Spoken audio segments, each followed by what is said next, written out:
Hola muchachos, buenas noches, ¿cómo les va?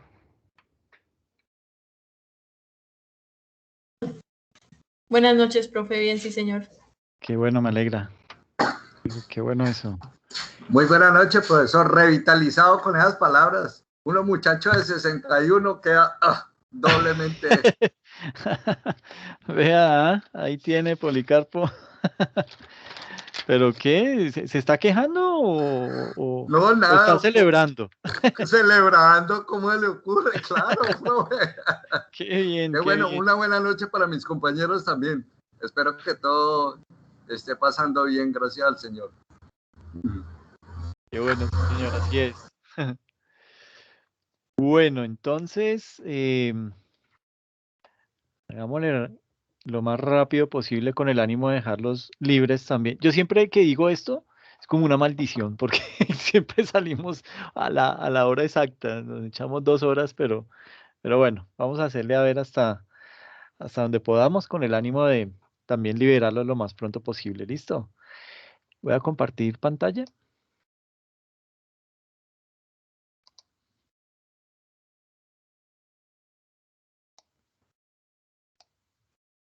Entonces, pues nosotros la sesión pasada estábamos mirando las características principales de lo que eran bueno, de lo que son los impuestos departamentales.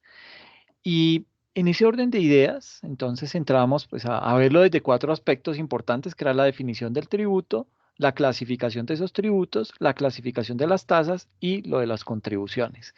Y entonces nos pusimos ahí a filosofar y a echar carretas sobre el tema del carácter legal de los impuestos departamentales, su exigibilidad. Hablamos acerca de qué era el tributo y ahí entonces veíamos las diferentes clases de tributos, que hay impuestos, tasas y contribuciones. Y hablábamos acerca de la autonomía de los entes territoriales en materia tributaria. Entonces nos soportábamos un poco en temas constitucionales, eh, sobre todo en el artículo 287 y en el 313 de la Constitución Nacional. Veíamos cómo se clasificaban los tributos y eso está básicamente enmarcado en el artículo 338 de la Constitución Nacional. Y empezamos a hablar acerca de lo que eran los impuestos. Dábamos su definición, lo que eran las tasas, también dábamos una definición y lo que eran las contribuciones. ¿Listo? Y veíamos cuál era la razón de ser de las tasas y las contribuciones, porque por lo general nosotros siempre hablamos es de impuestos y dejamos como que esos otros mecanismos de recaudo que también aplican, que aplican los gobiernos, por lo general los dejamos ahí como en segundo plano, pero también representan un buen rubro para las arcas de los gobernantes, ¿ok? Entonces hablábamos de las tasas, desde las tasas ambientales y las tasas administrativas, y veíamos algunas características de cada uno de ellos. Veíamos cómo se clasificaban también las contribuciones, ¿m? Y que se clasificaban en tres, básicamente, en lo que son las especiales, los parafiscales y las contribuciones gremiales. ¿Listo? Y hablábamos entonces de en realidad cuáles eran los impuestos departamentales. Veíamos que estaba el impuesto de registro, el impuesto al consumo de cigarrillos, cervezas y bebidas alcohólicas y el impuesto sobre vehículos automotores. Y entonces les recomendaba una bibliografía como para que se pudieran documentar más frente a cada uno de los impuestos. Frente al impuesto de registro, pues consultar la ley 223 del 95 y el decreto 650 del 96. Frente al impuesto al consumo de cerveza, al consumo de cigarrillos, cervezas y bebidas alcohólicas, la ley 223 del 95 y la 1816 de 2016. eh, y la última, la que tiene que ver con el impuesto sobre vehículos automotores. Entonces, desde ese punto de vista, pues nos podíamos apoyar en la ley 488 del 98. ¿Listo? Y ahora vamos a analizar la regresividad del sistema tributario, tanto a nivel departamental como a nivel municipal. Porque es que, digamos que los problemitas que se tienen a nivel general de todo lo que es el recaudo de impuestos, pues no solamente atañe al sector nacional, también tiene problemas. La parte, o sea, si el papá tiene problemas, por lo general se los va trasladando a los hijos y los hijos se lo van trasladando a los nietos. Entonces, en este caso, el sistema tributario nacional tiene problemas que se los hereda a los gobernantes de los departamentos y estos a su vez se lo heredan a los alcaldes de cada uno de los municipios que conforman esos departamentos. Entonces, digamos que ahí vamos a tener que hacer un análisis frente al tema y al impacto que tiene ese tipo de dinámicas y cómo eso afecta el bienestar de la población. ¿Listo? Entonces, en ese orden de ideas, eh, digamos que vamos a realizar un análisis crítico de lo que, desde mi punto de vista, considero es la regresividad del sistema tributario, tanto a nivel departamental como a nivel municipal.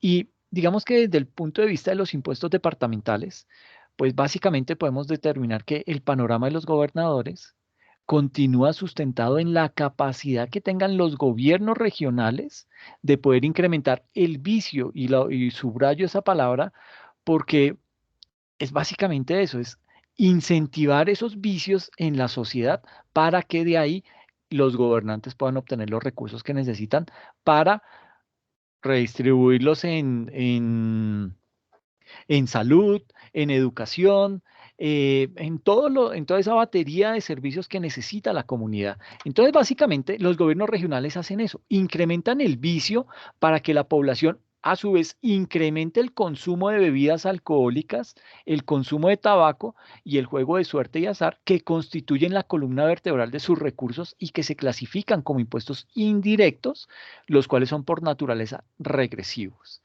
Entonces, esto se convierte en una paradoja. ¿Por qué? Porque uno dice, ok, listo, entonces yo voy a hacer que la gente consuma bebidas alcohólicas, porque es que de ahí me llega una buena cantidad de recursos para el departamento, que fumen y que jueguen, ¿sí?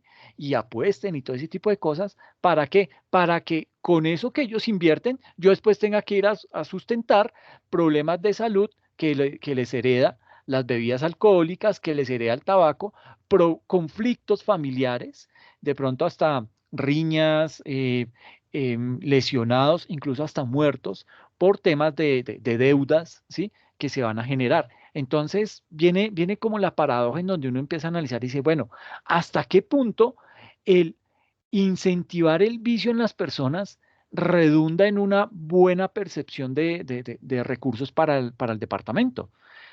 Porque, pues básicamente, estamos recogiendo dinero porque la gente bebe, la gente fuma y la gente juega, ¿sí? Entonces, gracias a eso, se puede obtener esos recursos que necesita el departamento, pero a su vez yo voy a tener que redistribuirlos en temas de salud, en tema de, qué sé yo, de cárceles, en tema de jueces, tener una eh, justicia que le sirva a los que yo estoy gobernando. Entonces, es esa dualidad que estamos manejando como Estado. O sea, ¿por qué nos estamos dedicando, por qué nos estamos centrando en temas que son nocivos para la salud solamente por el objetivo? Bueno, no solamente para la salud, porque pues eso lo producen las bebidas alcohólicas y el tabaco, pero para el patrimonio de las familias, todo lo que tiene que ver con los juegos de suerte y azar. No sé si ustedes conocen personas que de pronto se hayan visto algún tipo mm, digamos, de afectación debido a este tipo de vicios. No sé si de pronto hay unas regiones en donde se evidencia más que en otras, ¿sí? Digamos que anteriormente, y Policarpo me apoyará en esto, y es que anteriormente algunas regiones se destacaban porque consumían mucho más licor. Por ejemplo, sobre todo en los municipios de Antioquia, la gente se desayunaba con un aguardiente, ¿sí? No sé, hoy en día yo creo que ustedes los jóvenes, incluye a Policarpo, todos los jóvenes, digamos que han cambiado esa mentalidad. Ya de pronto no se centran tanto en estos vicios, ¿sí? Entonces, para ellos, digamos que ya lograron desarrollar otro tipo de vicios que son aún de pronto un poco más lesivos. ¿Por qué? Porque ya afectan directamente el cerebro. Y es todo el tema de las redes sociales, todo el tema de los juegos, muchachos que duran días enteros jugando. ¿Por qué? Porque es el mecanismo por medio del cual ellos interactúan con otras personas, juegan en línea y digamos que es el mecanismo que tienen hoy en día de socializar. Si es bueno, si es malo, pues digamos que este no es el escenario para discutirlo, pero vamos a llegar al punto en donde los gobiernos se van a dar cuenta que este tipo de situaciones de bebidas alcohólicas de pronto ya no lo están siendo tan rentables, porque las personas están cambiando sus hábitos, ¿sí? Las generaciones que vienen detrás de nosotros son personas que están buscando otro tipo de diversiones, ¿sí? Están buscando otro tipo de, de otro tipo de cómo esparcirse, cómo entretenerse en otro tipo de situaciones que de pronto los lleven a tener una sensación de bienestar o una sensación de satisfacción mucho más amplia. Entonces, cuando empezamos a ver ese tipo de cosas, ¿qué nos podemos imaginar? Pues que el gobierno va a empezar a implementar de pronto algún tipo de impuestos frente a esos nuevos mecanismos de distracción que están adquiriendo las personas. Entonces, empieza todo el tema. eh, si logran, digamos que, grabar las bebidas alcohólicas y el tabaco, pues fácilmente pueden grabar el tráfico de Internet hacia páginas pornográficas, ¿sí? Se podría hacer eso. Eh, Se podría también empezar a grabar el tema de los juegos. Entonces, si una persona entra y está jugando en línea, que pase primero por una pasarela, se le ofrecen varios planes y con base en esos planes, pues digamos que eh, se les puede empezar a cobrar algún tipo de impuesto vía ese mecanismo. Esto me lo estoy inventando, eso no es que esté pasando, pero digamos que para allá vamos, ¿sí? ¿Por qué? Porque el gobierno ha encontrado que precisamente en ese tipo de situaciones, en esos tipos de características que están desarrollando las personas, hacia allá es un gran mercado al cual él debe acudir y debe empezar a grabar ese tipo de actividades. ¿Para qué? Para que le dejen algo de ingresos y con esos ingresos puedan seguir sosteniendo las diversas necesidades de las personas. Pero volvemos al punto. Y es, si yo empiezo a grabar ese tipo de actividades, eso va a hacer que yo tenga que seguir reinvirtiendo cada vez más recursos en temas de salud, en temas de resocialización, en temas, qué sé yo, ¿cómo se dirá? Si anteriormente era farmacodependencia, ¿cómo se le llamará a los juegos? Em, Ludodependencia. Sí, estoy hablando eh, barbaridades ahí que de pronto alguno se debe estar burlando, pero digamos que hacia allá habría que empezar a mirar eso. O sea, ¿qué tan rentable me significa a mí tener ese tipo de recursos si en realidad me toca estar asumiendo gastos de personas que hoy en día tienen problemas graves de alcoholismo? De ciudadanos que tienen problemas de cirrosis, ¿sí? Y que eso lo está asumiendo la salud pública. Pero entonces viene un juego, y lo vamos a ver más adelante, y es cómo el gobierno nacional tiene que mandar recursos para el tema de la salud y digamos que de pronto, de una manera u otra, de pronto el gobierno departamental trata de desentenderse del tema de la salud y dice, ah, bueno, yo recaudo impuestos vía los vicios, pero le dejo el problemita al Estado central, ¿ok? ¿Por qué? Porque es que él me tiene que sostener en muchos aspectos. Yo no soy autosuficiente. Entonces, yo necesito que el Estado me mande recursos y necesito entonces que me mande recursos para salud, necesito que me mande recursos para educación y de esta manera, pues yo voy a poder tener algún remanente para poder gobernar y poder destinar esos recursos que recaude en otro tipo de actividades que lo pueda redistribuir ese tipo de ingresos que está teniendo esa hacienda pública. Eh, Me gustaría escucharlos. ¿Ustedes qué opinan de de este slide? ¿Cómo ven el tema? ¿Qué lectura le dan? ¿Qué piensan al respecto? Profe, a mí me parece que pues son unos impuestos que yo creo que no tienen nada de comparación contra el daño que se hace a la población con el consumo tanto de bebidas alcohólicas, de tabaco. Y lo que usted dice es muy cierto, ¿no? Hubo unos tiempos que habían las regiones del país como la costa, la zona costera, los puertos, eran de mucho consumo de alcohol y de todo esto del tabaco, ¿no? Porque pues como por ahí entraban todos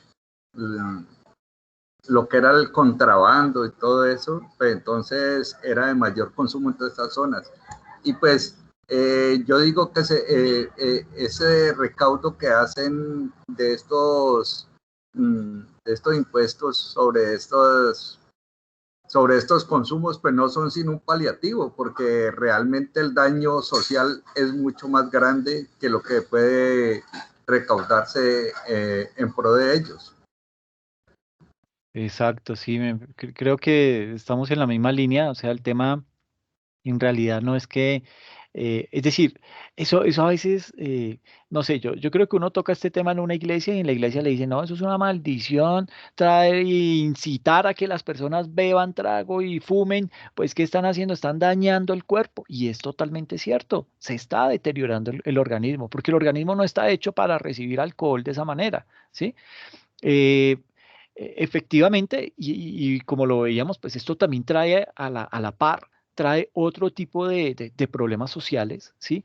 Riñas, personas que ya entonces no se vuelven irresponsables, entonces no cumplen con las funciones que deben cumplir al interior de su hogar y entonces esto ya trae riñas al interior del hogar, violencia intrafamiliar. Por otro lado, entonces ya de pronto la señora es más fuerte y dice, no, entonces yo me separo de este indio guache y se va de la casa con sus hijos y deja a este tipo ahí tirado y entonces ya empieza ella por su lado a tener que mirar cómo va a sacar adelante a su familia, entonces le toca ir a trabajar y dejar los niños que se los cuide la vecina, pero ella no se ha dado cuenta que en la vecina está el primo y el primo tiene problemas y entonces trata de violar a los niños. Es decir, se empieza a desencadenar una gran cantidad de cosas y lo estoy poniendo en el peor panorama. Sí, no estoy diciendo que entonces todos los hombres tenemos el mismo actuar, ¿sí? Porque pues gracias a Dios no es eso, pero sí desafortunadamente, y eso hay que reconocerlo y hacer un mea culpa, muchos de los grandes problemas y los flagelos que vive la sociedad son gracias al hombre, si la mujer es más una víctima, los niños son unas víctimas de lo que los hombres con nuestro actuar cometemos.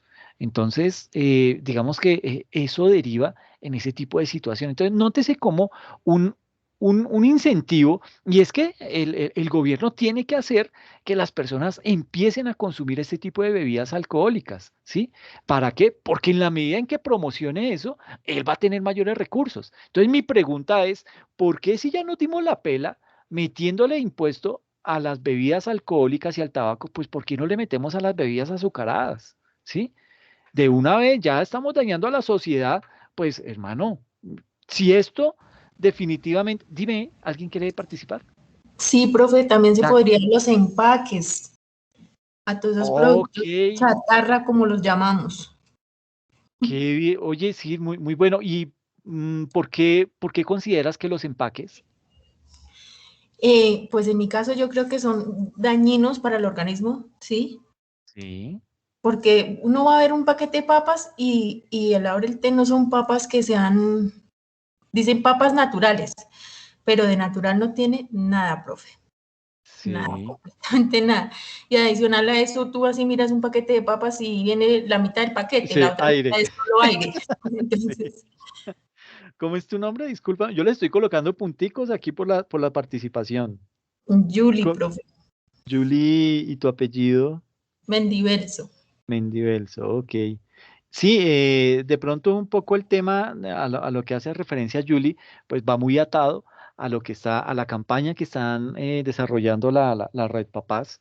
con el ánimo de hacer que el gobierno en realidad actúe frente al tema, frente a los productos empaquetados, que en realidad lo que están trayendo es enfermedades a la población. Y no basta sino que usted eche una miradita a vuelo de pájaro a la población en Estados Unidos, a la población en México. México hoy en día tiene problemas de obesidad inmensos. ¿Por qué?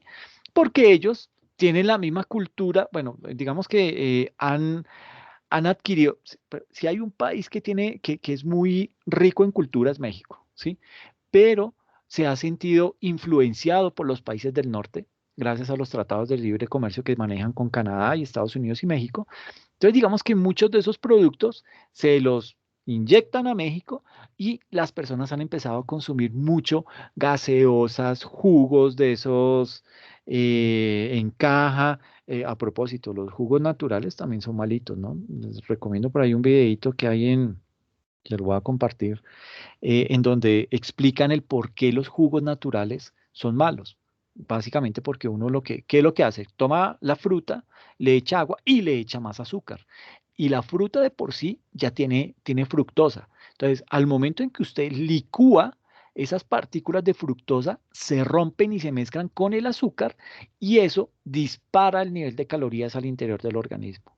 Entonces, por eso no es tan recomendable el tomar jugos naturales. Si ustedes miran, ¿y entonces qué toma uno de sobremesa? ¿Tinto?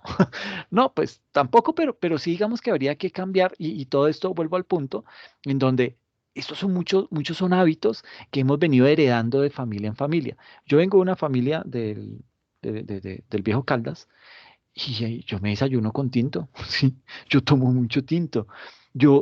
En mi niñez, yo me la pasaba jugando fútbol y he jugado fútbol toda mi vida y cuando llego con mucha sed me tomo puro tinto frío, ¿sí? Ya me acostumbré al tema y gracias a Dios pues no creo que desarrollé inmunidad frente a todo lo que han dicho y también es que han habido muchos mitos frente al café, que no, que eso no deja dormir, que eso produce cuanta cosa se le ocurra y uno va y mira y en realidad pues cada vez salen más estudios que desvirtúan ese tipo de estudios que habían hecho en épocas muy anteriores. Entonces, todo este tipo de cosas y lo que menciona Julie va muy orientado a eso, a crear cultura, pero cultura desde los niños hasta las personas más adultas para identificar en realidad cuál es el nivel de azúcar, cuál es el nivel de calorías que tienen ese tipo de productos y cómo eso puede llegar a impactar al desarrollo de un niño. Por ejemplo, se dice que en realidad una persona debería consumir máximo 4 miligramos de azúcar, 4 gramos de azúcar, ¿sí? Y usted va y mira un paquete de galletitas de esas Oreo que vienen 4, eh, las 4, bueno, cada galletica creo que trae alrededor de unos 60, 70 gramos de azúcar incluido. Entonces, multiplíquelo por 4, ya con eso, pues pucha, tiene para... Por eso los niños son tan hiperactivos, ¿sí? Pero el problema tiende a agravarse cuando los tenemos en casa por tema de pandemia. Entonces, ¿usted qué hace con los niños? Y ahí es en donde una vez dice, ok, de pronto las escuelas se convirtieron fue en ese jardín a donde uno va y deja a los niños porque es que usted tiene que ir a trabajar, ¿sí? Y en realidad cuando los tiene en la casa y que usted dice, pucha, ¿cómo hago? Si este man no se queda quieto y hace una cosa, hace otra y como que uno se desespera, ¿sí? Pero mucho de eso tiene que ver con la alimentación que le estamos dando a ellos. Entonces nosotros como padres también pecamos por eso, porque pues de dónde sale el dinero de nuestro bolsillo y vamos y les compramos los paquetotes de papas, paquetotes de galletas, paquetes de una cosa, de la otra, y en realidad o sea, nosotros somos los que estamos fallando. Los niños, pues a la larga son niños, ¿sí? Esperamos que cuando se vayan a comer un paquete de papas ellos lean, pero yo le aseguro que no lo van a leer, ¿sí? Porque es que me lo compró mi papá y que mi papá no me va a hacer daño, ¿sí? Y uno lo compra es porque, pues, pucha, es de lo más fácil que tiene uno. Ay, se hizo tarde la ruta, coge papas, coge ponqué, coge no sé qué, y un jugo de esos enlatados, y tome, vaya y llévese y disfrute en el colegio. Y eso está mal, ¿ok? Entonces, para allá va todo este tema. Me parece muy sano lo de Julie, la propuesta del tema de los empaques. Ese tema eh, no sé si han podido hacerle seguimiento a la noticia. El tema tiende a dilatarse en el Congreso.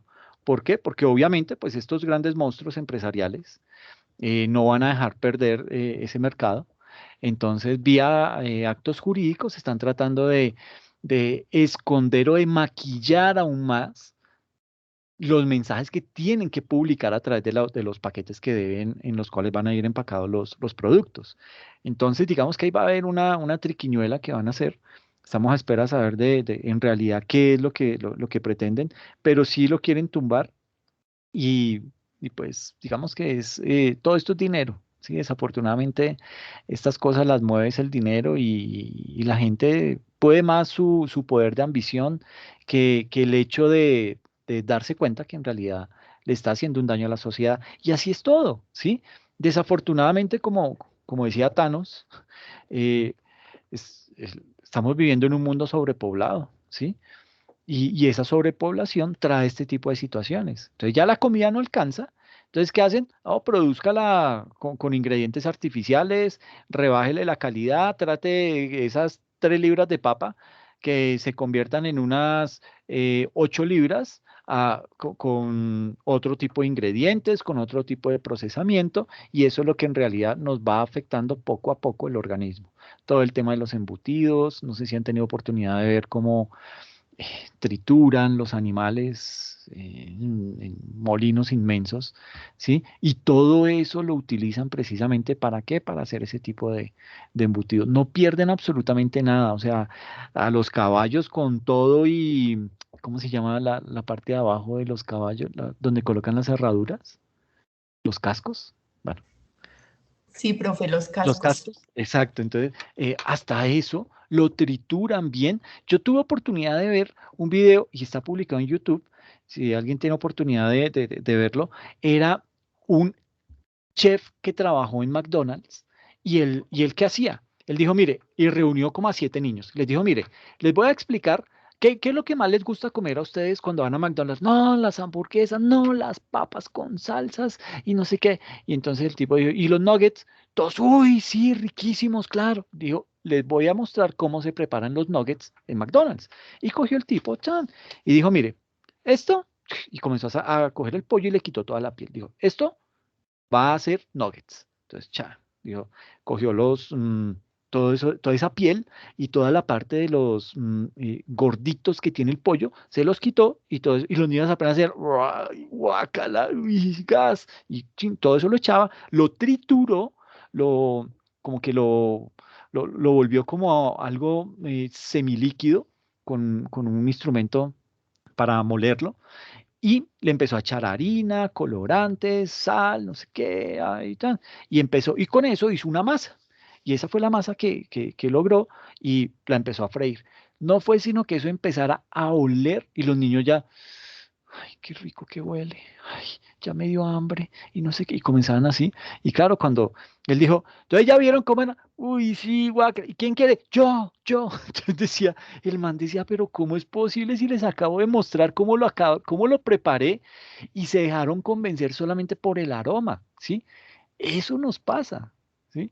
Uno sabe que hay cosas que son malas, pero, pucha, vaya, mire a ver si Policarpo se aguanta si pasa al frente de, de- de un restaurante en donde estén fritando chicharrón. A ver si tiene el poder de voluntad para pasar de largo. Es complicado y uno sabe que eso es dañino, ¿sí? Bien o mal, eso termina haciéndole daño a las personas. Entonces, hacia eso es este problema. O sea, cómo los gobiernos departamentales tienen que incentivar el vicio para poder recaudar los dineros que ellos necesitan. ¿Ok? Eso es delicado y así hay mucho recaudo que hace el gobierno. Entonces, todo el tema de las bebidas azucaradas, ¿por qué no le ponen impuesto? Porque básicamente es como un pacto que tienen ahí y básicamente pues estos grandes industriales de las bebidas azucaradas pues lo que hacen es que apoyan en las campañas para que los dejen quieticos y no se vayan a poner a meterles impuesto a ellos y que esto derive en un menor consumo y pues por ende pues pasen situaciones adversas para ese tipo de compañías. Entonces digamos que estos ingresos departamentales sufren de este tipo de cosas. Eso digamos que afecta directamente. ¿Por qué? Porque recae sobre unos impuestos indirectos, ¿ok? Impuestos indirectos, digamos que son todos aquellos que como personas nosotros tenemos que pagar, tenemos que cubrir, pero no nos afecta directamente. Digamos que un impuesto directo es la renta, un impuesto directo es el impuesto al patrimonio, ¿sí? Y un impuesto indirecto es, por ejemplo, el IVA, un impuesto indirecto es el ICA, por donde el gobierno logra recaudar impuestos. ¿Y qué pasa? Que el gobierno se ha dado cuenta que es más eficiente recaudando impuestos indirectos que recaudando impuestos directos, porque es que es muy difícil ponerme a perseguir a Julie para ver si ella me va a pagar me va a declarar renta y va a pagar lo que yo estoy esperando que pague, a coger a toda una población y decirle: el IVA, mis amores, va a ser del 19% y va a afectar tales y tales y tales y tales productos. Entonces, ¿qué pasa? El gobierno destina a las grandes superficies, a los grandes almacenes, les dice: ustedes me van a recaudar ese IVA y me lo van a transferir para yo poder utilizarlo. ¿Ok? Entonces, bajo esa perspectiva, eso es lo que se conoce como esos impuestos indirectos. Entonces, no es algo que yo pago directamente, eh, digamos que por mis ingresos o por mi patrimonio, no, es por la adquisición de un producto, en este caso unas bebidas alcohólicas o el cigarrillo, o porque les gusta jugar, y eso deriva en una serie de impuestos que estas entidades le deben pagar al gobierno nacional. Entonces, pues digamos que desde ese punto de vista es más fácil apretar a los grandes contribuyentes, que hay mecanismos para hacerlo, ¿sí?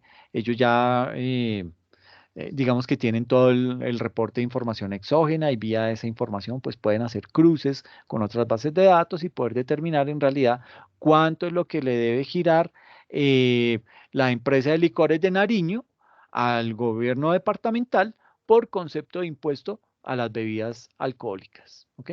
Entonces, pues desde ese punto de vista hay que tener como esa precaución. Pero si eso pasa en los departamentos, pues en los municipios los temas son similares, ¿sí?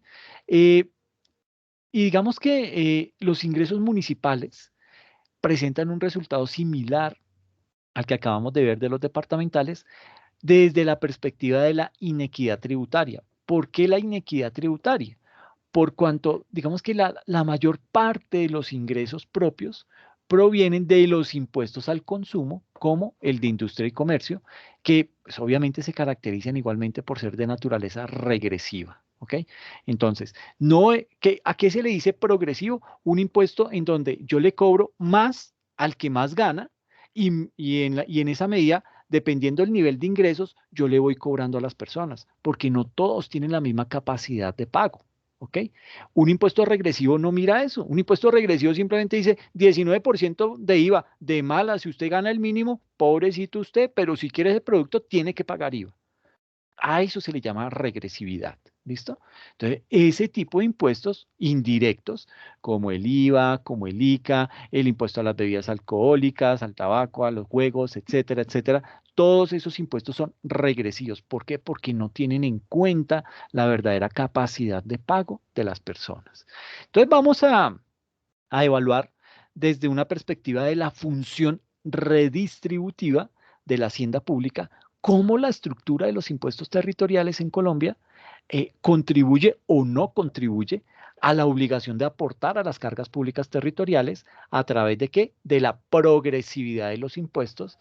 Y digamos que para eso pues se adelanta un análisis de lo que es la estructura tributaria de los departamentos y de los municipios del país.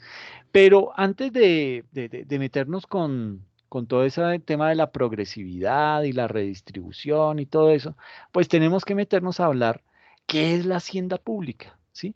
Y digamos que ese es el comienzo, porque digamos que la hacienda pública es esa entidad que se encarga de recaudar ese tipo de rubros que provienen de los impuestos.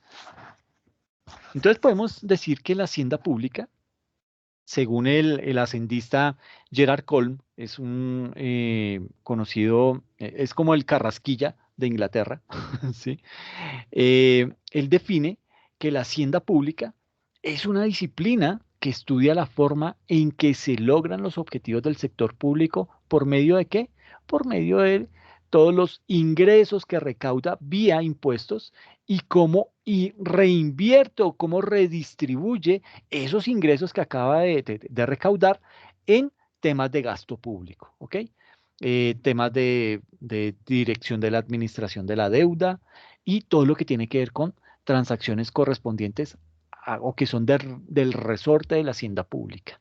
Entonces, desde ese punto de vista, podemos decir que la hacienda pública de forma específica estudia la manera en que se toman las decisiones por el sector público y la forma en que son realizadas y controladas. Su ámbito de análisis se asienta sobre las numerosas ciencias tradicionales. Entonces, de forma específica, estudia la manera en que se toman las decisiones por el sector público y la forma en que son realizadas y controladas. Su ámbito de análisis se asienta sobre las numerosas ciencias tradicionales. Entonces, básicamente, digamos que la gestión pública, que gira en torno obviamente, a la hacienda pública y sus resultados, o sea, digamos que la gestión pública en torno a la hacienda pública y sus resultados es vista por nuestros administradores de una manera dispersa, ¿sí? Y no como un sistema en donde cada uno de sus elementos juegan un papel predominante, juegan un papel relevante y digamos que aquí me estoy refiriendo a la administración y a la organización del Estado, me estoy refiriendo específicamente a la política fiscal, a la política administrativa y financiera del gobierno, a los presupuestos, a los planes, al control fiscal y a todas esas otras variables como el sistema financiero o lo que es más importante, el recaudo y su inversión. O bueno, cuando uno habla de recaudo, puede que una parte la invierta, pero mucho de lo que recauda lo gasta como gobernante. ¿Y lo gasta en qué? En los objetivos que se ha trazado en su gobierno. Entonces, un objetivo puede ser eh, vivienda, voy a construir 7.000 viviendas de interés social. Ah, bueno, listo. ¿De dónde va a sacar la plata? No, pues yo aspiro a que esta gente tome trago y de ahí voy a sacar gran parte del dinero que necesito para poder cumplir con esa promesa. Miércoles, tiene que emborrachar a todo el mundo todos los días para que pueda recaudar y cumplir con esa promesa que hizo. Y pues eso también está mal, ¿sí? Digamos que no solamente habría que echar mano de los impuestos, pues la sociedad ya, digamos que en la medida en que le ponen impuestos, pues ellos también tratan de mirar cómo pueden evadirlos, cómo pueden buscar alternativas o mecanismos que les permita, bien sea disminuir el pago de impuestos o en el peor de los casos no pagarlos, ¿sí? ¿Por qué? Porque es tanta la carga que le están colocando a las personas que ya, pues, digamos que terminan como cansándose. Y cuando usted se pone a hacer cuentas y de pronto hace una cuenta que es muy fea y es determinar cuánto está pagando por impuestos, solo por impuestos, de lo que usted está devengando de ingresos, cuánto lo tiene que destinar al pago de impuestos, pues digamos que eso termina siendo una cifra desalentadora, ¿sí?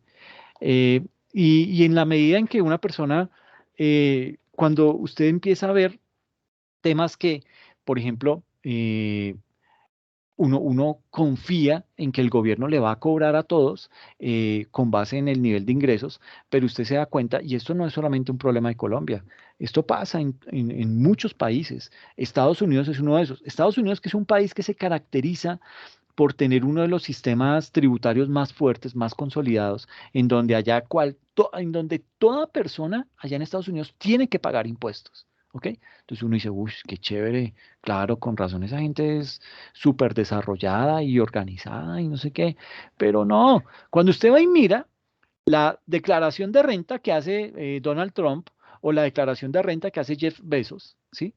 Son personas que Jeff Bezos es el hombre más rico del mundo en este momento. Esa persona está pagando, digamos que en Estados Unidos la tarifa del impuesto de renta es por lo general del 21%, ¿sí? Acá en Colombia la tenemos en el 32%. Eh, y digamos que una persona natural allá en Estados Unidos se supone que debería pagar algo un poquito menor a lo que paga una empresa. Entonces digamos que el impuesto puede estar entre el 15 y el 20%.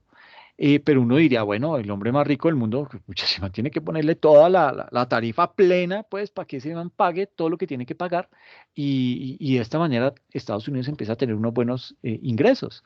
Pero usted va y mira entonces la declaración de renta de Jeff Bezos y se encuentra con que nuestro querido amigo solamente pagó el 0,9%, o sea, ni siquiera el 1%. El 0,9% fue lo que pagó de impuestos, que pues obviamente de su riqueza, pues eso sigue siendo mucho, esos son unos buenos millones de dólares, pero de todas formas debió pagar más, ¿sí? ¿Por qué? Porque es que sus ingresos son muchísimo más grandes. Entonces uno se dice, ok, ¿y entonces qué está fallando? ¿Sí? Y en realidad lo que falla es eh, situaciones como, y ustedes aquí me van a decir, pero este man, claro, es un mamerto ahí. No, no es que sea mamerto. El tema es que los gobiernos de derecha, por lo general, y no me estoy refiriendo solamente a Colombia, cuando hablo de derecha me estoy refiriendo también a los republicanos en Estados Unidos, ese partido político que hace protege mucho al sector empresarial. Y uno dirá, no, pues, ¿cuál es el pecado? Pues sí, no debería ser un pecado proteger al sector empresarial. ¿Por qué? Porque ese es el que jalona desarrollo, es el que jalona empleo, ¿sí? Y es el que a la larga le va a derivar en una buena destinación de recursos al país. Entonces, pues sí, es bueno protegerlo. Entonces, desde ese punto de vista se ve bueno. Pero, ¿qué pasa? Que cuando dime. Profe, por ejemplo, el caso que tiene Shakira, ¿sí? Por evasión de impuestos en España, ¿no? Sí, sí.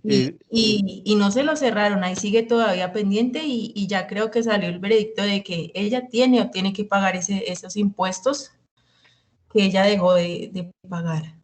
Imagínate, ¿cómo es tu nombre?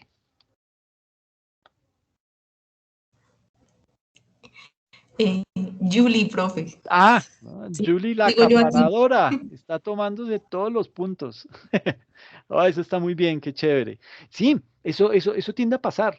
Y bueno, voy a redondear mi idea y luego me meto con la de los paraísos fiscales para poder entender un poquito también ese tema. Y es que cuando en Estados Unidos, digamos que la DIAN de Estados Unidos, porque no me acuerdo cómo se llama el fisco nacional allá en este momento, eh, la DIAN de Estados Unidos comienza a hacerle auditorías o hacerle visitas a las empresas más grandes para decirle, bueno, venga a ver, porque es que yo hice unas cuenticas y usted me debía pagar 30 millones de dólares y me está pagando dos. Y fuera de eso me toca, le queda un saldo a favor para el próximo año. Estoy inventándome. Entonces, comienzan a hacer ese seguimiento o un poco esa persecución a ese tipo de empresarios y ellos entonces alzan la mano y le dicen, llaman a los republicanos, ay, es que mire, es que imagine que me están persiguiendo y quieren que yo les pague más. ¿Y de dónde? Con la situación como está, y estamos saliendo de la pandemia, imagínense, somos el país más golpeado por la pandemia y estamos tratando de hacer que la nación despegue otra vez porque somos la nación más poderosa, pero así no se puede. Entonces, claro, cogen estos políticos, los senadores republicanos, y comienzan a llamar y a ponerle presión a la DIAN en Estados Unidos. Entonces, bueno, hágame un favor, con estos manes no se meta, o hágale suave, o no sé qué, o comienzan a torpedear vía leyes para quitarle más poder a la DIAN en Estados Unidos. Entonces, no, usted ya no tiene autoridad para ir a hacer eso. Entonces, después por allá sale algún acto constitucional y dice, no, sí, sí lo tiene. Ay, carajo. Entonces, otra vez vaya y persiga y vuelven y viven torpedeando eso. Pero eso lo acostumbran a hacer los gobiernos de derecha, ¿sí? Cuando se mira un partidos, digamos que, y no es porque estén en Colombia, porque eso básicamente lo que hicieron los colombianos fue copiarse de ese tipo de partidos que hay en Europa, el Partido Verde, el Partido Progresista, todo ese tipo de cosas, lo han es adquirido de esos países. Entonces, cuando uno empieza a mirar, estos partidos progresistas dicen, no, pues sí, chévere que los persigan, que traten de hacerles el seguimiento que es porque necesitamos que nos paguen, ¿sí?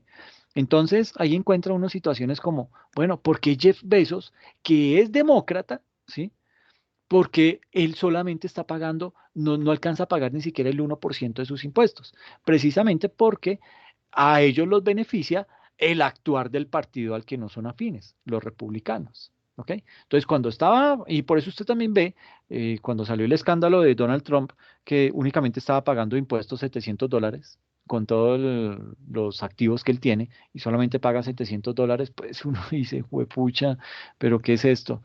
Pues es un poquito como lo que pasa con, si usted mira la declaración de renta de Álvaro Uribe, usted encuentra que las tierras de él son las más improductivas del mundo. ¿Por qué? Porque él únicamente reporta 10 lotes.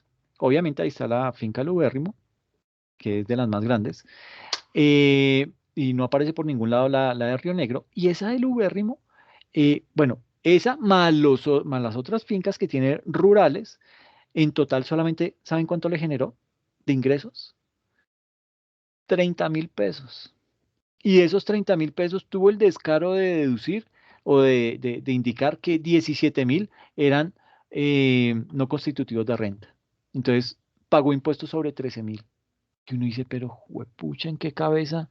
A ver si a ver Policarpo cuánto paga. Imagínense, o sea, más de eso. ¿Y por qué este que es el hombre más poderoso de Colombia se da el lujo de hacer ese tipo de cosas? Entonces ahí empezamos a ver temitas de corrupción. ¿Ok? Pero dime. Profe, o sea que nosotros los que estamos acá pagamos más impuestos que ni él. Pues digamos que el tema, digamos que cuando uno se pone a analizar las declaraciones de renta, uno encuentra que acá en Colombia al sector empresarial lo castigan cuando su patrimonio no produce renta. Entonces, ¿qué es no producir renta? Es, por ejemplo, yo tengo un patrimonio de unos 1.000 millones y el gobierno estima que de esos 1.000 millones, pues yo pueda producir unos ingresos y con base en esos ingresos le va a pagar una tarifa del 32%. Entonces, digamos que eso lo hice, he venido teniendo unos ingresos de 1.000 millones, 1.200, 1.100, 980. Entonces, como que fluctúa ese número de ingresos, pero entonces el gobierno me dice, bueno, em, como usted en el 2020 solamente tuvo unos ingresos de 400 millones y yo estaba esperando que usted produjera por lo menos el promedio que venía produciendo, que es, en este caso 1.010 millones de pesos, y solamente me produjo 400, entonces yo, señor Estado, yo no voy a perder plata. Entonces, usted lo que va a hacer es, me va a pagar el impuesto, no con base en las utilidades chichis que tuvo este año, sino con el patrimonio líquido del año anterior, que es lo que se conoce como la renta presuntiva. Entonces me dice, entonces calcúleme cuál es el impuesto que me va a pagar con base en esos ingresos chichis que tuvo ahí, el 400 millones. ¿Quién va a hacer solamente 400 millones? Y el empresario, no, pero es que la pandemia y estuvimos cerrados por su culpa como 5 meses y me tocó echar a muchos empleados y me puse a hacer fue solo tapabocas y esa vaina no me dio nada y no sé qué. Entonces, como que la persona justifica, pero el gobierno le dice, no, pues me da pena, pero yo no voy a perder. Entonces, saque cuánto es lo que me paga por esos 400 millones. No, yo le voy a pagar el 32% de esos 400, entonces viene siendo como 100 millones. Ok, y ahora entonces, ¿cuánto es lo que, calcúleme con base en el patrimonio líquido del año inmediatamente anterior a la tarifa del 0,5, ¿cuánto le da eso? No, eso me da 410. Entonces, entre los dos págueme el mayor. Miércoles le toca pagar 410 millones a este man.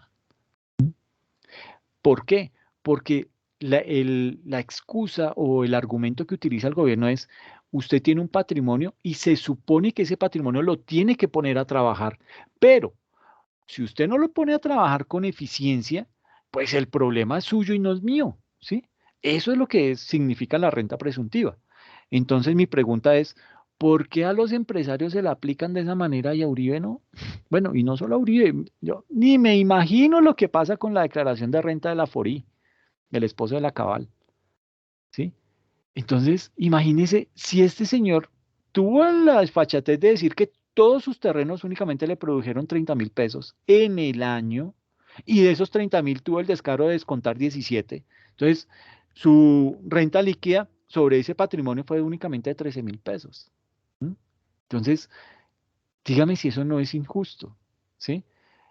Dígame si esos activos, ¿cómo es que le llaman a eso? Ay, se me fue como activos improductivos, pues a eso habría que ponerle una sanción también de esas, de ese índole. Así como al empresario le toca pagar eso, tiene que sacar los dos cálculos y paga sobre el que le dé más, sobre el mayor de los dos. Entonces, pues que eso mismo le pase a una persona natural de esa categoría, como Uribe, ¿sí?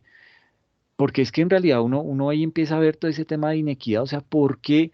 Y ahí es en donde falla la justicia tributaria, que es algo que vamos a ver ahorita, en donde se supone que si existiese justicia tributaria, todos deberíamos pagar en la justa medida lo que nos corresponde, pero a todos, no a unos. Y el Estado es el que tiene que velar porque todos paguen, ¿sí? ¿Para qué? Para que cumpla con ese principio de justicia. Entonces, digamos que hay muchos problemas en la parte jurídica, pero a lo que yo quería llegar era básicamente a decirles que esto no es solamente de Colombia. Esto pasa también en Estados Unidos, que se supone la potencia para eso. Y frente a lo que decía Julie de Shakira y de todos estos famosos, ¿qué es lo que hacen? Pues prácticamente ahí entre España y Francia queda un pueblito mísero perdido en los Alpes franceses que se llama Andorra. Y eso es un pueblo, ¿sí? O sea, creo que es más grande Guatavita aquí en Cundinamarca que el mismo Andorra. Pero allá eso es un país, Andorra es un país. Y como es país, pues él tiene autonomía y pues cobra sus impuestos como él quiere. Y entonces dice, ok, mire, allá mis vecinos, los que veo allá abajo en España, oigan, miren, le pone un letrero grande, vénganse para Andorra, traigan todo su dinero para acá y acá solamente van a pagar una pequeña parte. Eso sí, usted tiene que tener acá una casa o por lo menos tener residencia acá en Andorra para que yo pueda decir que usted es un ciudadano de Andorra y usted me va a pagar impuestos con base en la tarifa que yo le voy a dar, una tarifa presencial. ¿Cuánto paga en España? No, estoy pagando el 35% miércoles, se lo dejo en 15. Uy, claro, pues imagínese, se ahorra 20% de tarifa, pues esa gente saca sus recursos y se los lleva. Pero en España sí tienen un buen seguimiento tributario. Entonces ellos también le hacen, ¿por qué? Porque pues España es muy fuerte en fútbol, ¿sí? Y en fútbol pues estaban los mejores jugadores porque ya se fueron.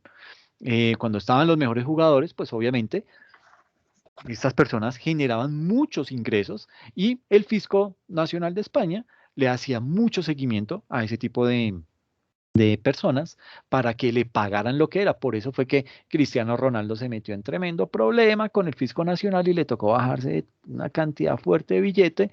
Lo mismo le pasó a Messi, lo mismo a Shakira y así podemos seguir hablando de un sinfín tanto de artistas como de futbolistas. ¿Por qué? Porque devengan mucho dinero y de acuerdo a lo que devengan, ellos deberían retribuirle al Estado en su justa medida, pero no lo están haciendo. Entonces tratan de usar una gran cantidad de artilugios, una gran cantidad de trampas, algunas que las permite la ley, ¿sí?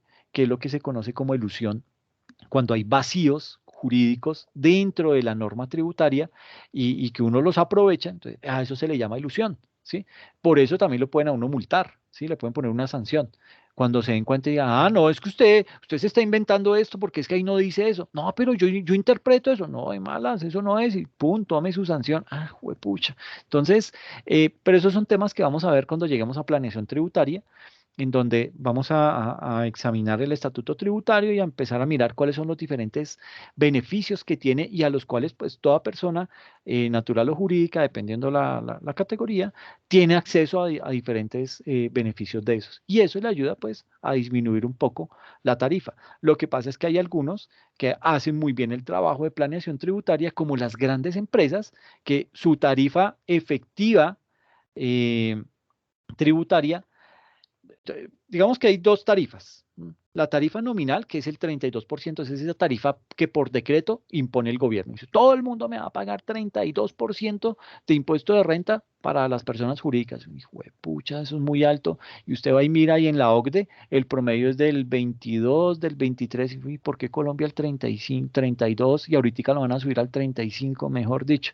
Entonces, frente a eso, existe esa tarifa nominal, pero hay una tarifa efectiva tributaria, que es la que uno realmente está pagando. Entonces, ¿qué pasa? Que cuando usted va a elaborar su declaración de renta, usted trae unos datos de su contabilidad, entonces trae los ingresos. Entonces imagínese, tiene dos columnas. Bueno, tiene tres columnas. El detalle, ¿sí? Entonces puede ser que ahí tengamos los ingresos, los costos, los gastos, etcétera. Tenemos otra columna que dice NIF, o sea, que es la parte contable, y tenemos otra columna que dice parte tributaria. Entonces, esas tres columnas. Entonces, usted en la columna de detalle coloca los ingresos. ¿Cuántos ingresos tuvo? 1.000 millones de pesos. Ok, esos 1.000 millones son iguales para la parte contable como para la parte tributaria. ¿Listo? Tiene 1.000 millones. A esos 1.000 millones, usted le debe restar los costos y gastos en que incurrió para poder obtener esos ingresos. Ah, ¿cuánto le dio? Sí, yo tengo 700 millones. Ah, bueno, eso lo lleva a la parte contable, 700 millones. Pero la norma dice que no le va a reconocer para la parte tributaria algunos gastos y algunos costos. Entonces, fácilmente esos 700 millones en la parte tributaria solamente le termina reconociendo 500 millones. Entonces uno dice, juepucha, entonces en la parte contable yo tengo unos ingresos de 300 millones y en la parte fiscal tengo unos ingresos de 500 millones después de haber restado mis costos y gastos. Entonces, yo voy a pagar la tarifa de renta con base en esos 500 millones, ¿sí? ¿Por qué solamente le reconoció 500 y no los 700 que tenía en la parte contable? Porque de pronto tenía compras que no estaban debidamente legalizadas, que no tenían factura electrónica, que de pronto eran unas multas por pago de intereses en impuestos que usted había dejado de pagar, pues esos no se los van a reconocer. Entonces comienza a hacer una depuración y esos 700 se le convierten en 500. Y usted va a pagar impuestos sobre esos 500, sobre esos, dijimos que sí, ya, teníamos 1.000 millones en la parte contable y en la parte tributaria, 700 de costos y gastos en la parte contable y 500 en la parte tributaria. Entonces la diferencia nos da en la parte contable 300 millones de utilidad y en la parte fiscal nos da una utilidad de 500 millones. Entonces yo pago la tarifa al 32%, se la calcula a los 500 millones, ¿sí? Pero realmente usted la utilidad que tuvo fue la de los 500, ¿sí? Eso es lo que le muestra a usted su parte contable. Y a esos 500, cuando usted determina el 32% de 500 millones, eso le da como 150 pongámosle 155 millones. Usted toma esos 155 millones y los divide entre los 300 millones y le da una tarifa efectiva como del 53%. Entonces, cuando usted mira, dice, pucha, la tarifa nominal es del 32%, pero realmente lo que yo pagué fue el 52%. O sea, más de la mitad de los ingresos los tiene que destinar al pago de impuestos. Entonces uno dice, no, pues esto no es negocio, no estoy haciendo nada, ¿sí? ¿Cómo es posible que me pongan una tarifa? O sea, lo que realmente yo estoy pagando es el 52% de impuestos, cuando debería haber pagado solamente el 32%. Eso le pasa mucho a las MIPYMES, a las micro, pequeñas y medianas empresas, ¿sí? Pero las grandes empresas, las multinacionales y el sector financiero, ¿qué hacen? Ellos iban y miran todo el estatuto tributario, le pagan a un bufete de abogados para que le hagan una buena planeación tributaria y cuando ellos hacen el mismo cálculo dicen, ok, mi parte contable me dio tantos ingresos, mi parte fiscal me dieron tantos ingresos, saco la tarifa efectiva de tributación y esa tarifa únicamente les va a dar por ahí el 12 o el 15% de los impuestos. O sea que ellos hacen un ejercicio de planeación tributaria tan bueno que logran bajar esa tarifa al 32% a menos de la mitad, que es lo que realmente están pagando de impuestos. Entonces, nótese ahí el desequilibrio que hay, ¿sí? Eh, y eso es lo que va a pasar ahorita con esta reforma tributaria que van a sacar. Se ponen a levantar la mano a decir, sí, sí, sí, sí, sí, 35%, y eso lo hicimos los de la ANDI, cuando todos sabemos que ellos no pagan el 35%, sino que van a pagar mucho menos por todos los beneficios que les dio el gobierno y todo el ejercicio de planeación tributaria que ellos hacen, que eso no es un delito, ni está mal hecho, eso se puede hacer. Lo que pasa es que las pymes no tienen el músculo financiero para hacer eso. Entonces esas se aguantan y esas son las que, digamos que el problemita que teníamos de la clase media, que la iban a grabar con más impuestos y que salimos a protestar, Pues eso mismo le va a pasar a la clase media empresarial. A las MIPYMES es a las que van a coger y le van a meter la mano al bolsillo. ¿Por qué? Porque las grandes empresas son las amigas del gobierno, son las que le dan plata para las campañas y son las que lo apoyan y él les retribuye protegiéndolas. Entonces, dése cuenta el problema tan grande que hay en nuestro país frente a esa desigualdad que tenemos en la cancha tributaria, en donde la cancha está inclinada solo para un lado y el otro es el que tiene que sufrir más para poder llegar al otro lado y tratar de anotar un gol. ¿Ok? Pero bueno, después de ese panorama tan triste, tenemos que decir que la gestión pública que gira en torno a esta hacienda pública, ¿sí? Eh, digamos que es vista por nuestros administradores de una manera un poco eh, dispersa, ¿sí? Un poco, digamos que no la logra ver como un todo, sino que, sí, allá están las contribuciones, allá están las tasas, allá los impuestos, y ese es el problema que tienen todos los gobernadores, todos los gobernantes en nuestro país, hablando desde el presidente y de ahí para abajo, que estas personas solamente ven, tienen una visión a 4 años. Y a 4 años es muy difícil tratar de sentarse y decir, vamos a cambiar estructuralmente el sistema tributario de nuestro país. Esa es la tareita que falta, ¿sí? Esto no se arregla con reformas tributarias, y menos esa reforma tributaria que van a sacar ahorita. O sea, me adelanto a decirle, la quiebra de empresas de MIPYMES que se viene no va a ser cualquier cosa. Y eso, ¿en qué repercute? En desempleo. ¿Ok? Entonces hay que tener mucho cuidado con ese tipo de situaciones. Y digamos que cuando los objetivos que se traza la hacienda pública no se cumplen, entonces surgen una serie de preguntas que hay que tener en cuenta. Cuando los objetivos no se cumplen, entonces, ¿será que es porque son unos problemas en la formulación de la política?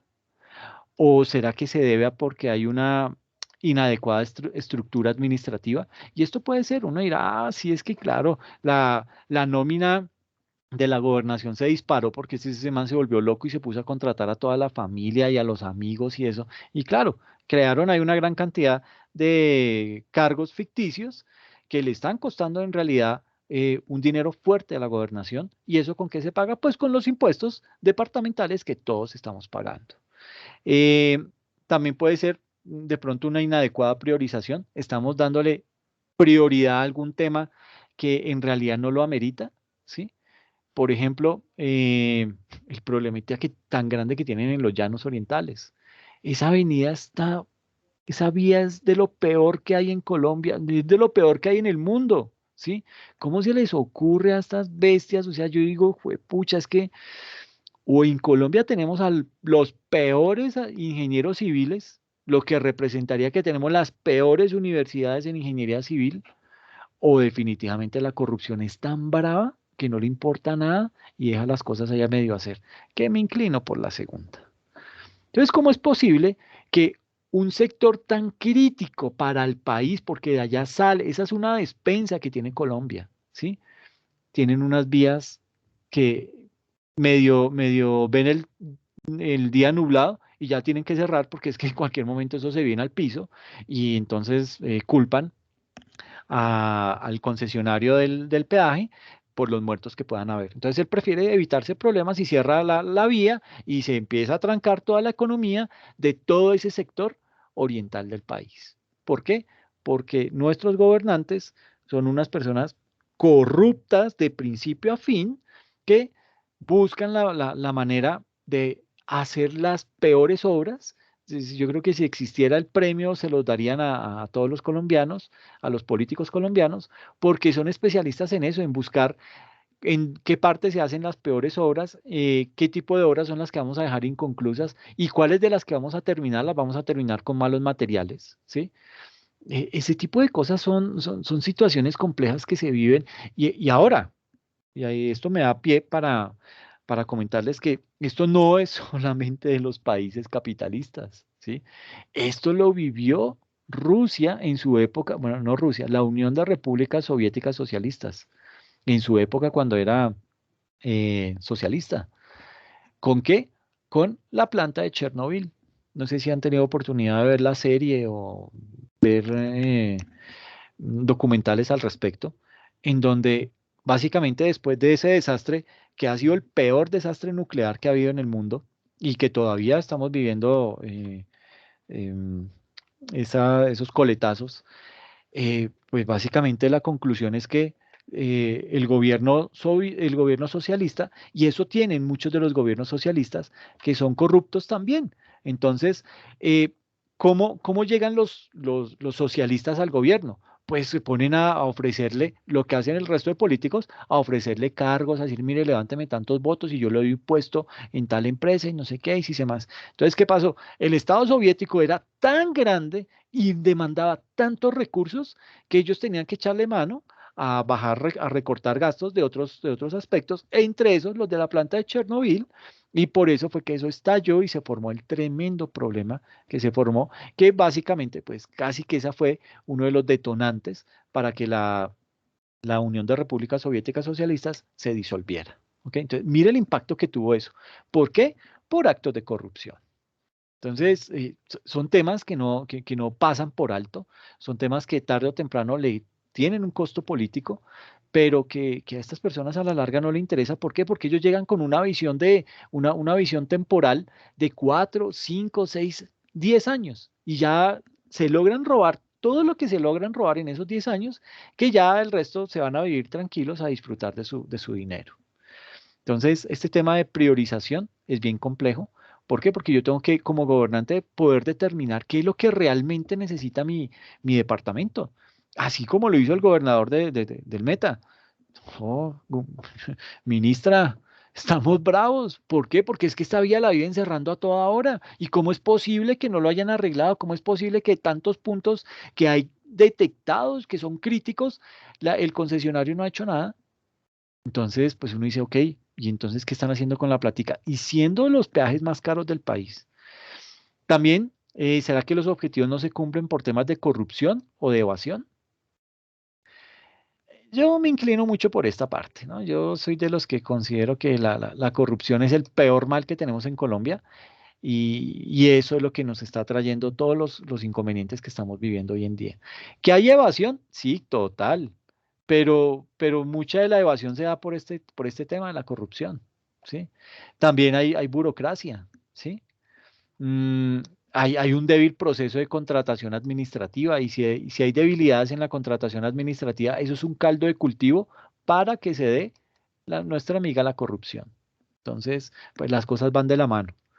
Eh, o también puede ser que se deba a que hay un rezago del patrimonio público que hace que la base para emprender acciones de mejoramiento estén distantes para cumplir los fines del Estado tendientes a mejorar la calidad de vida de la población. Y sí, eso es evidente. Pero ¿por qué es evidente? Porque no hay recursos.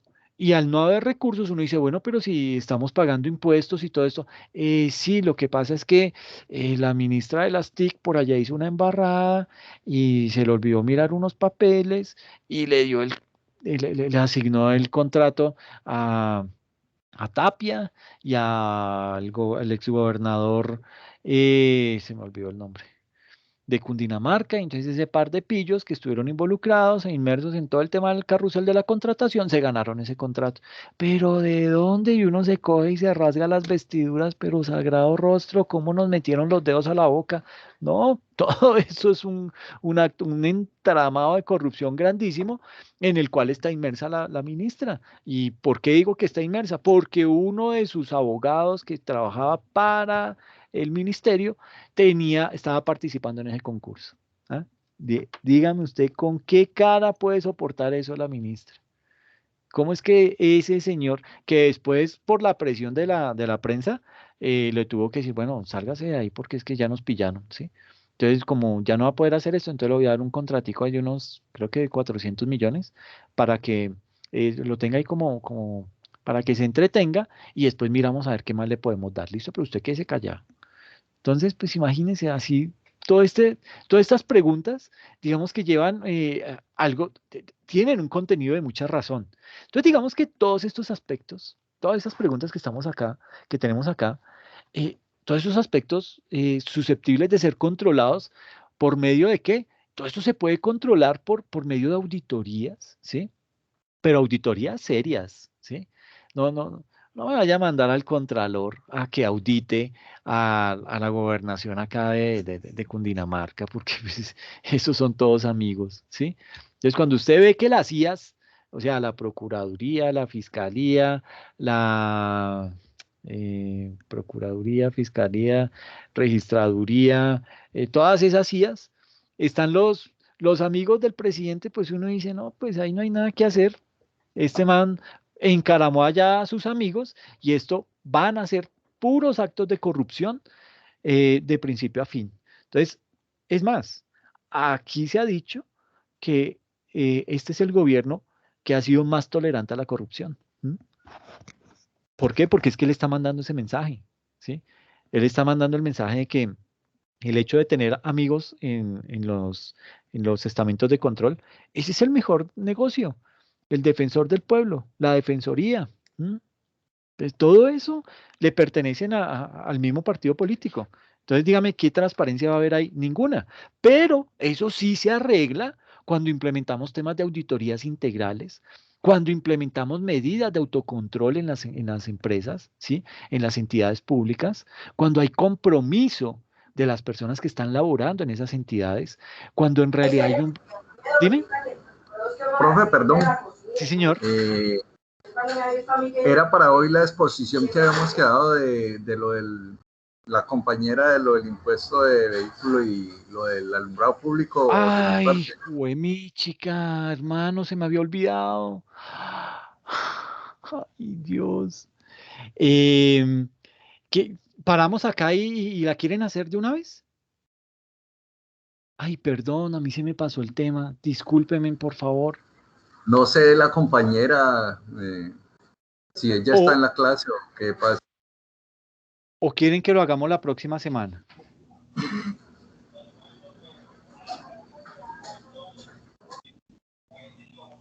¿Tú ibas a exponer algo, Policarpo? Sí, profe, yo tengo lo del impuesto de alumbrado público que le había hablado, que es en lo que estoy laborando acá en la alcaldía de la ciudad de Tuluá. Qué bien, qué Eh, bien. pero pues si usted le parece mejor dentro de 8 días, pues como usted diga, no hay ningún problema porque pues de todas maneras estamos aquí, sino que usted había dicho que para los que iban a presentar Ay, íbamos a hermano. sobre lo del fin de semana y todo. No, Entonces, pues para saber. y aparte les había dicho que no iban a hacer ustedes el taller, sino que lo íbamos a desarrollar en clase. Ay, hermano, a mí se me olvidó Es todo correcto, sí, esto. señor. Profe, pero usted Ah, dijo que el taller el sábado a las 4. ¿este Sí, sábado? profe. Sí, Sí, profe, usted dijo que el taller nos reuníamos para hacerlo el sábado a las 4. Sí, profe, dijo que por 4 a si 5. teníamos dudas. Ay, ¿sabe que yo programé 2 sesiones aparte con los de procedimiento tributario y con los de impuestos nacionales para el sábado? Profe, es que inclusive usted nos dijo que, pues que no lo desarrolláramos y lo Sí, desarrollábamos sí, en la sí. clase. Sí, sí, sí, no, yo y me sostengo en eso. O sea, ustedes no tienen que hacer eso y lo vamos a trabajar nosotros, lo vamos a explicar. Pero, Y yo, profe, yo tenía para exponerlo de automo, ¿cómo es tu nombre? impuestos. Julie. Ah, Julie Mendivelso. Sí, profe. Ok, ¿y quieres exponerlo ya? ¿Por qué no me habían dicho desde que entré? Yo entré armado con el tema. Dios, perdón. ¿Y quieres exponerlo ya? No, profe, sino que por como ha transcurrido el tiempo, yo pensé que usted iba a darnos un espacio en determinado tiempo, iba a cortar la clase, pero ahora que veo que ya son las 9:20 prácticamente, pues yo dije, ve, ¿será que entonces no vamos a exponer? Ok, Porque de todas maneras entonces, escuchar a la compañera y de pronto lo que les pueda aportar yo, pues lleva un tiempo también. ok, perfecto, listo. Entonces, primero, Julie, ¿tú qué tema es el que vas a exponer? Impuestos automotores. Automotores, listo. Listo, entonces, hagamos una cosa. Eh, bueno, yo creo que nos vamos a tomar la próxima clase, vamos a desarrollar el ejercicio aquí en clase, ¿sí? Y si nos queda tiempo, hacemos las exposiciones. Y hacemos otra sesión el día sábado, pero no este sábado, voy a anotar acá, taller de unidad 2, entonces resolverlo en sesión.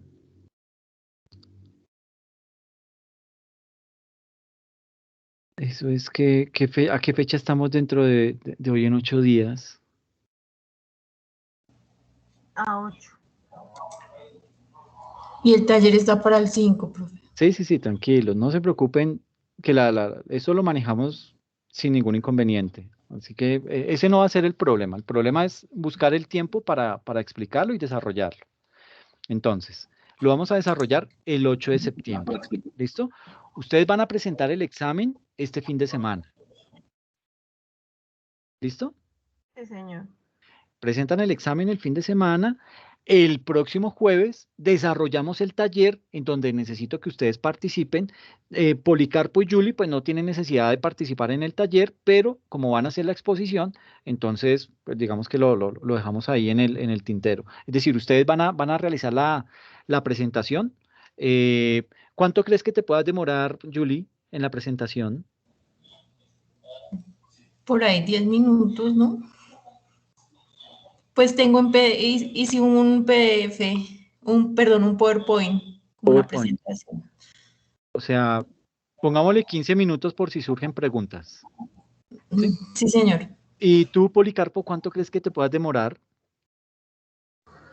Yo creo que también unos 15 minutos, profe. Perfecto, listo. Entonces, desarrollamos el taller de 8 a 9 y cuarto y luego la otra media horita la tomamos para que ustedes expongan el tema y quedamos ahí al día con la actividad, con el examen que van a desarrollar esta semana, sacamos la definitiva de esa unidad 2 y tenemos entonces sesión sincrónica el sábado. Si alguien me puede decir ahí la fecha, por favor, de este sábado en 8, porque es que yo programé, El 11, ¿el qué? profe. 11, 11 de septiembre, tenemos sesión sincrónica. Ese me toca, pero me toca de 2 a 4. ¿Ustedes sí pueden de 2 a 4? Sí, profe, no hay problema. Pues por mi parte no hay problema. Bueno, bien, perfecto. Entonces de 2 Sí, a 4. profe. Es que, ¿por qué se me descuadró todo? Porque tengo a los estudiantes de impuestos nacionales y estamos desarrollando todo un ejercicio de declaración de renta, pero eso es muy largo y no lo alcanzo a desarrollar en las sesiones común y corriente que tengo entre semana. Entonces nos programamos con ellos para hacer sesiones por aparte todos los sábados de 4 a 6 de la tarde. Y luego entro a la sesión de tutoría que es de 6 a 8. Entonces, el único espacio que me quedaría es el sábado de 2 a 4, el 11 de septiembre, para poder realizar esa actividad. Ay, a mí, discúlpeme, yo no había notado nada de esto y por eso hoy llegué con tema para exponerles y se me pasó completamente tanto las exposiciones como el taller. Profe, Sí, entonces este fin de semana tenemos examen, ¿no? sí, el examen, Policarpo. Bueno, muy Profe, y para el sábado 11, ¿qué sería? ¿Qué actividad dice? ¿La sesión normal? Sí, la que les estoy debiendo, esa la desarrollaríamos ese sábado y quedaríamos al día y seguimos desarrollando la de los jueves. Ah, ok. Ok, ay, sí, les pido mil disculpas, pero a mí se me había pasado esto completamente. Ya lo tengo aquí anotado y no me va a volver a pasar. Y entonces manejémoslo de esta forma. Y el próximo sábado sí tenemos la sesión de 2 a 4 para emparejar los temas, para emparejar los contenidos y quedamos al día. ¿Listo? Sí, profe, dentro de 8 Dime. días, 9. ok, profe. Ay, sí, el, dentro digamos que el próximo sábado, de este sábado en 8 días, era lo que quería decir, No, perdón. sí, pero dijimos que el 8 para hacer El resolver taller, el taller. exacto, Entonces, No, es el para, 9, cae 9. es el 9 como tal. ¿es el 9? Ah, ok, Es el perdón. 9 y el 11 entonces para reponer la clase. Perfecto, bien. Entonces, el jueves 9 resolvemos taller Policarpo y Julie hacen la exposición y el sábado 11 nos reunimos y emparejamos las sesiones para quedar todo al día. ¿Listo?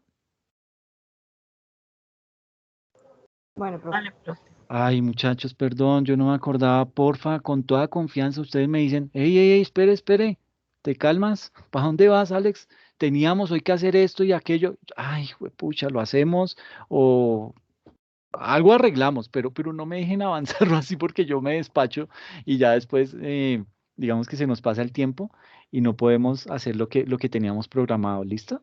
Entonces, yo voy a desarrollar el taller, no tienen que hacer taller, no se preocupen por eso, simplemente estudien para el examen. ¿Por qué? Porque entra lo de la unidad 1 más lo que hemos visto de la unidad 2 y el contenido que está en la plataforma, de ahí va a salir el examen. El examen va a estar el sábado, tipo 10 de la mañana ya está en línea para que lo puedan resolver sábado y domingo. ¿Listo? Profe, una Dime, preguntita. dime. Por lo menos en el corte pasado, llegó el sábado y no estaba el examen Sí. y pues todos ingresamos, varias personas ingresamos a la tutoría y pues su merced no llegó, no sé qué inconveniente tuvo, profe. Cuando se presente, digamos, ese caso, ¿cómo hace uno? Porque pues no tenemos, digamos, de pronto el contacto suyo de celular ni nada y le enviamos correo y nada. Entonces, pues como que llega el fin de semana y uno como que se preocupa. Por lo menos habían muchas personas preocupadas porque eran de varias materias las que estaban en el mismo inconveniente. Sí, exacto. Sí, ese día tuvimos inconveniente con la plataforma. Hubo unos exámenes que no los mostraba, no sé por qué. Tecnología me los arregló. Empezaron a quedar apenas disponibles el día domingo. No, digamos que se perdió el sábado. Entonces yo lo que hice fue correrlo para el domingo y el lunes. Eso era un festivo, ¿cierto? Sí, señor. Sí, Entonces sí, señor. se habilitó domingo y lunes, pero el tema ya quedó arreglado, tecnología me garantiza que eso no va a volver a pasar y pues yo asumo que el examen ya queda perfectamente listo desde el sábado a las 10 de la mañana. Igual, he tenido, digamos que he tenido una serie de inconvenientes ese sábado que no pude llegar a la sesión de tutoría por un tema personal, pero digamos que, y el sábado pasado tenía la sesión con los de impuestos departamentales, pero me habían programado para la segunda dosis de la vacuna y esa vaina se alargó y eso fue un lío tenaz. El caso fue que ahí también, digamos que se me alteró el tema, pero yo ya, digamos que yo con el sábado lo tengo disponible. Yo, por eso es que a veces programo sesiones los sábados porque tengo la disponibilidad y lo puedo hacer. Tenía esos dos inconvenientes, ¿sí? La vacuna que no había, que no tenía el cuadro completo y preciso me lo programaron para el sábado. Y el otro tema que fue algo ya pues muy de carácter personal, pero no, de aquí en adelante yo sé que no me va a pasar nada. De todas formas, le voy a pasar a Policarpo mi número de... ¿tú no tienes mi número de celular? Sí. No, profe, no ¿No? tengo su número. No, Ok, señor. entonces vamos a hacer una cosa. Digamos que Policarpo es el monitor del curso y a él le voy a pasar mi número de celular para que en dado caso que si pasa algo, yo le aviso a Policarpo, necesito también tu número, Policarpo. Entonces, ahorita lo cruzamos. Y el objetivo, ¿qué sería? Que por medio de Policarpo nos vamos a comunicar. ¿Listo? Pero no va a pasar más eso porque yo ya, vuelvo y les digo, yo los sábados los tengo disponible. Entonces, no tengo nada así que diga, ay, tengo que hacer tal cosa o tal otra. No, tengo la disponibilidad para hacerlo. Entonces, si algo extremo llega a ocurrir, entonces le escribo a Policarpo para que él les informe a ustedes en determinado momento si algo pasa. Entonces, qué es lo que habría que hacer?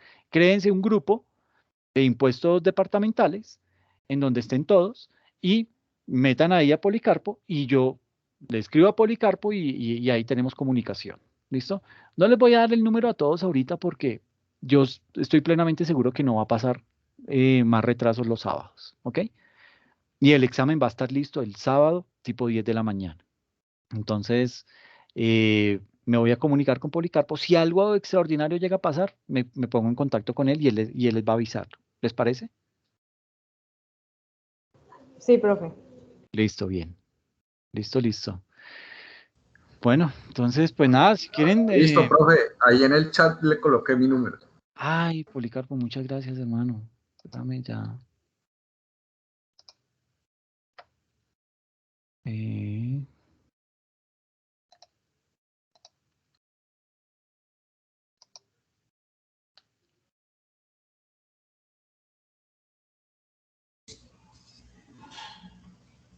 Policarpo, yo ya le escribo mi número para que también lo tengas por si algo, ¿sí?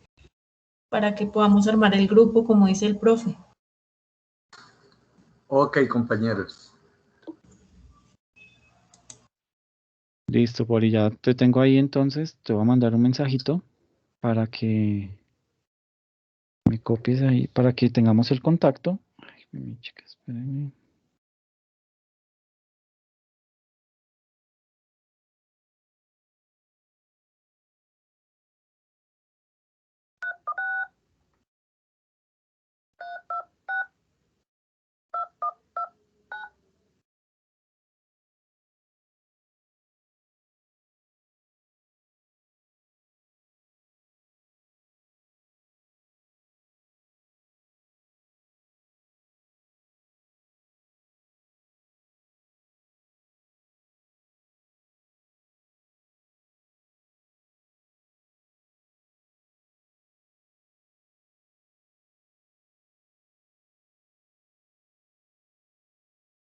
Entonces, te voy a mandar un mensajito a Policarpo.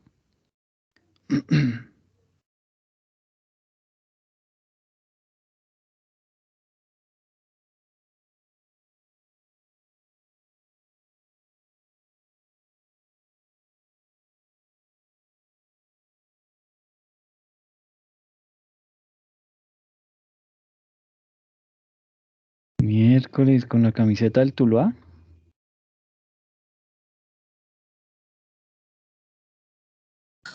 Está dando la vuelta al mundo, profe.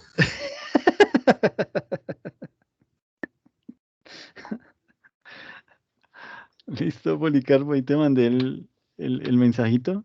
Ese soy yo. No, hermano, pero usted es joven, viejo. Ah, no es la de Chile, pensé que era la del Tuluá. ¿Qué es esto? ¿Ah? Está faltándole al Tino Asprilla.